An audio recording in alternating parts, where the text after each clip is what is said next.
السلام علیکم ورحمۃ اللہ وبرکاتہ۔ ہمارے چینل پریچر آف اسلام میں آپ سبھی کا استقبال ہے۔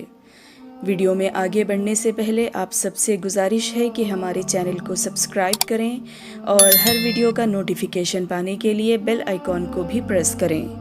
برائے مہربانی ویڈیو آخر تک دیکھیں اور دھیان سے سنیں۔ آج ہم جاننے والے ہیں کہ اللہ تعالیٰ نے سورۃ الفیل کے ذریعے کون سی عبرتناک واقعے کا ذکر فرمایا ہے۔ فیل کا مطلب ہے ہاتھی۔ اس سورے کا نام فیل اسی لیے رکھا گیا ہے کیونکہ اس میں ہاتھی کا بھی بہت بڑا کردار ہے۔ سورۃ الفیل کا مفہوم ہے، اللہ تعالیٰ محمد صلی اللہ علیہ وسلم سے مخاطب ہو کر فرماتے ہیں کہ کیا آپ کو نہیں معلوم کہ آپ کے رب نے ہاتھی والوں کے ساتھ کیا کیا؟ کیا ان کی چال کو ناکام نہیں بنا دیا؟ ان پر اڑتے ہوئے پرندے بھیجے جو ان پر پتھروں کی کنکریاں مارتے تھے، پھر انہیں کھائے ہوئے بھوسے کی طرح کر ڈالا۔ یہ واقعہ جس وقت پیش آیا وہ حضور صلی اللہ علیہ وسلم کی پیدائش سے کچھ سال قبل یا کچھ مہینے قبل کا ہے۔ یمن پر ملک حمیر کا قبضہ تھا۔ قبیلہ حمیر کا آخری بادشاہ ذو نواس تھا اور وہ مشرک تھا۔ اس وقت کے اہل حق دین مسیح پر تھے۔ عیسیٰ مسیح علیہ السلام پر اور انجیل پر ایمان لانے والوں کو نصارہ کہا جاتا ہے۔ ذو نواس نے نصارہ پر بہت ظلم کیا، بہت لمبا اور بہت گہرا گڑھا خندق کھدوایا اور اس خندق کو آگ سے بھر دیا۔ جتنے بھی نصرانی بت پرستی کے خلاف تھے، ایک اللہ کی عبادت کرنے والے تھے، ان سب کو اس آگ کے خندق میں ڈالا گیا، جن کی تعداد 20,000 کے قریب تھی۔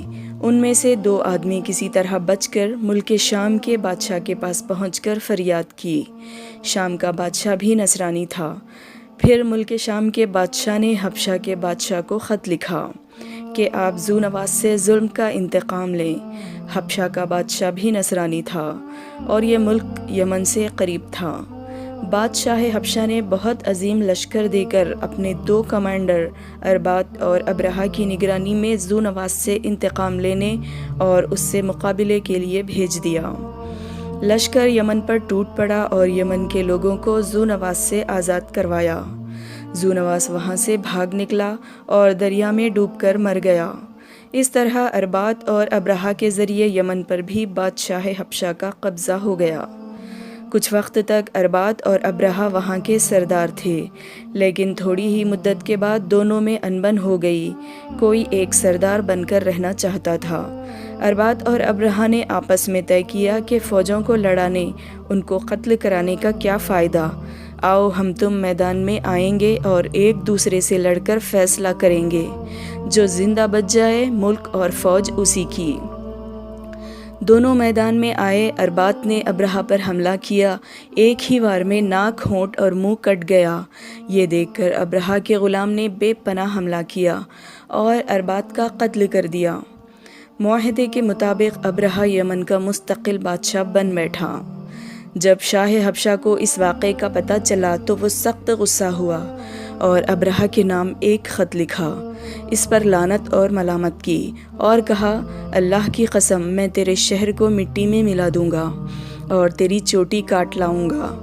ابرہہ نے اس کا جواب نہایت عاجزی سے لکھا اور ایک قاصد کو بہت سارے تحفے دیے اور ایک تھیلی میں یمن کی مٹی بھر دی اور اپنی پیشانی کے بال کاٹ کر اس میں رکھ دیے اور اپنے جرم کی معافی مانگی اور لکھا کہ یہ یمن کی مٹی حاضر ہے اور چوٹی کے بال بھی، آپ اپنی قسم پوری کیجیے اور ناراضی معاف فرمائیے۔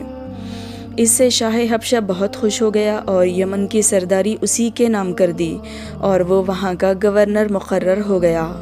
پھر ابرہہ نے یمن میں ایک کنیسہ یعنی عبادت گاہ بنانے کا ارادہ کیا تاکہ لوگ کعبۃ اللہ کے بجائے یہاں آ کر حج کریں۔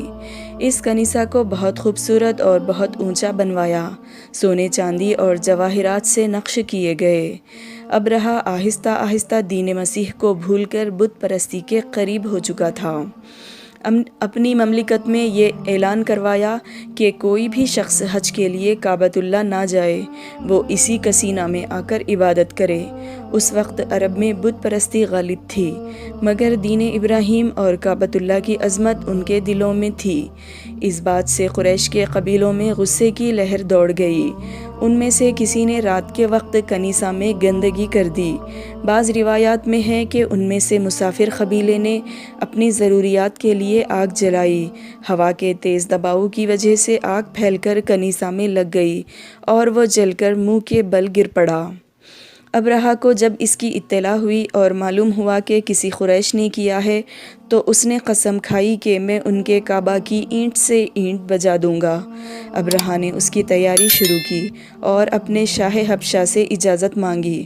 اس نے اپنا محمود نام کا خاص ہاتھی ابرہہ کے لیے بھیج دیا۔ یہ سب سے عظیم الشان ہاتھی تھا جس کی نظیر پوری دنیا میں نہیں پائی جاتی تھی، تاکہ ابرہہ اس پر سوار ہو کر کعبہ پر حملہ کرے۔ محمود ہاتھی کے ساتھ 7-8 ہاتھی اور بھی بھیجے۔ ان کا خیال تھا کہ کعبۃ اللہ کو ڈھانے میں ہاتھیوں سے کام لیا جائے۔ بیت اللہ کے ستونوں میں مضبوط زنجیریں باندھ کر ان زنجیروں کو ہاتھیوں کے گلے میں باندھیں اور ان کو ہکا دے تو سارا بیت اللہ نعوذ باللہ فوراً زمین پر آ گرے گا۔ عرب میں اس حملے کی خبر پھیل گئی تو سارے لوگ مقابلے کے لیے تیار ہو گئے۔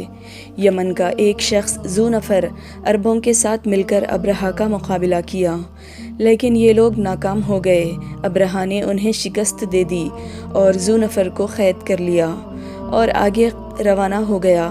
جب وہ ایک قبیلے کے پاس پہنچا تو اس کے سردار نفیل بن حبیب نے قبیلے کے ساتھ ابرہہ کا مقابلہ کیا، مگر ابرہہ کے لشکر نے انہیں بھی شکست دے دی اور نفیل بن حبیب کو قتل کرنے کے بجائے انہیں بھی قید کر لیا تاکہ وہ آگے راستہ بتانے میں مدد کرے۔ پھر یہ لشکر طائف کے قریب پہنچا۔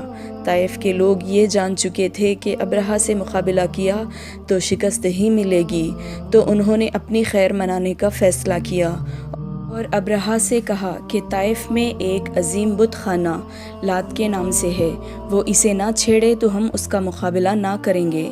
اور طائف کے سردار نے ابو ریغال کو ابرہہ کی مدد اور رہنمائی کے لیے بھیج دیا۔ ابرہہ کا لشکر جب مکہ کے ایک مقام پر پہنچا، وہاں قریش مکہ کے اونٹ چر رہے تھے۔ لشکر نے ان پر حملہ کر کے اونٹوں کو قبضے میں لے لیا، جن میں 200 اونٹ حضور صلی اللہ علیہ وسلم کے دادا عبد المطلب کے تھے۔ ابرہہ نے اپنا ایک آدمی مکہ میں بھیجا تاکہ وہ انہیں یہ اطلاع دے دے کہ ابرہہ ان سے لڑنے نہیں آیا ہے اور نہ ہی اسے ان سے کوئی دشمنی ہے۔ اس کا مقصد صرف کعبہ کو ڈھانا ہے۔ اگر قریش نے اس میں کوئی رکاوٹ نہ ڈالی تو وہ انہیں کوئی نقصان نہیں پہنچائے گا۔ جب اس آدمی نے ابرہہ کا پیغام پہنچایا تو عبد المطلب نے جواب دیا، ہمارا بھی اس سے جنگ کا کوئی ارادہ نہیں ہے، نہ ہمارے پاس اتنی طاقت ہے کہ اس کا مقابلہ کر سکیں۔ البتہ یہ بتائے دیتا ہوں کہ یہ اللہ کا گھر اس کے خلیل ابراہیم علیہ السلام کا بنایا ہوا ہے، وہ خود اپنے گھر کی حفاظت کا ذمہ دار ہے۔ اللہ سے جنگ کا ارادہ ہے تو جو چاہے کرے، پھر دیکھے کہ اللہ تعالیٰ کیا معاملہ کرتے ہیں۔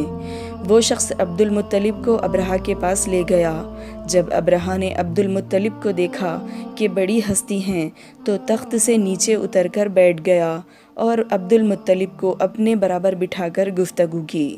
پوچھا کہ آپ یہاں کس لیے آئے ہیں؟ عبد المطلب نے کہا، میرے 200 اونٹ جو آپ کے لشکر نے گرفتار کیے ہیں، آپ انہیں واپس کر دیں۔ یہ سن کر ابرہہ نے کہا، جب میں نے آپ کو پہلے دیکھا تو آپ کی بڑی وقت اور عزت ہوئی، لیکن آپ کی گفتگو نے اسے ختم کر دیا۔ آپ صرف اپنے اونٹوں کی بات کرنے آئے ہیں، جبکہ آپ کو معلوم ہے کہ میں یہاں آپ کا کعبہ جو آپ کا دین ہے ڈھانے کے لیے آیا ہوں۔ اس کے متعلق آپ نے کوئی گفتگو نہیں کی۔ عبد المطلب نے جواب دیا کہ اونٹوں کا مالک میں ہوں تو میں نے اپنے اونٹوں کی فکر کی۔ کعبۃ اللہ کا مالک ایک عظیم الشان ہستی ہے، وہ اپنے گھر کی حفاظت کرنا جانتا ہے۔ ابرہہ نے کہا کہ تمہارا خدا بھی میرے ہاتھوں سے کعبۃ اللہ نہ بچا سکے گا۔ عبد المطلب کے ساتھ قریش کے کچھ سردار بھی موجود تھے۔ انہوں نے ابرہہ سے یہ پیشکش کی کہ وہ سال بھر کی کھیتی کا 1/3 حصہ اسے ادا کرتے رہیں گے، مگر ابرہہ نے انکار کر دیا۔ ابرہہ نے عبد المطلب کے اونٹ واپس کر دیے۔ عبد المطلب واپس لوٹ گئے اور آ کر کعبۃ اللہ کے دروازے کا حلقہ پکڑ کر گڑ گڑا کر دعا مانگنے لگے۔ ان کے ساتھ قریش کے سبھی لوگ تھے۔ سب نے مل کر اللہ سے دعا مانگی کہ اے اللہ، ابرہہ کے اتنے بڑے لشکر کا مقابلہ کرنا ہمارے بس کی بات نہیں، آپ ہی اپنے گھر کی حفاظت فرمائیے۔ دعا کرنے کے بعد عبد المطلب تمام قریشیوں کو لے کر مختلف پہاڑوں پر پہنچ گئے۔ انہیں یہ یقین تھا کہ ابرہہ کے لشکر پر اللہ کا عذاب آئے گا۔ صبح ہوئی تو ابرہہ نے بیت اللہ پر حملہ کی تیاری شروع کی۔ زنجیریں باندھیں، اپنے محمود نامی ہاتھی کو آگے کیا۔